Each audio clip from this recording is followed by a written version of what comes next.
This is my food chain marble run, and basically it starts off at grass, and either the horse could eat it or the bunny can eat it. And if the bunny eats it, then either the hawk could eat the bunny or the coyote could eat the bunny.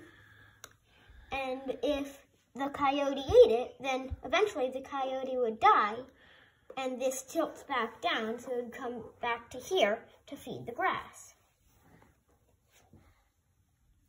And right here is where if the horse eats it, then the wolf will eat the horse, and when the wolf dies, it will make fertilizer and break down, coming back to here. This is a demonstration. The hawk just ate it and died.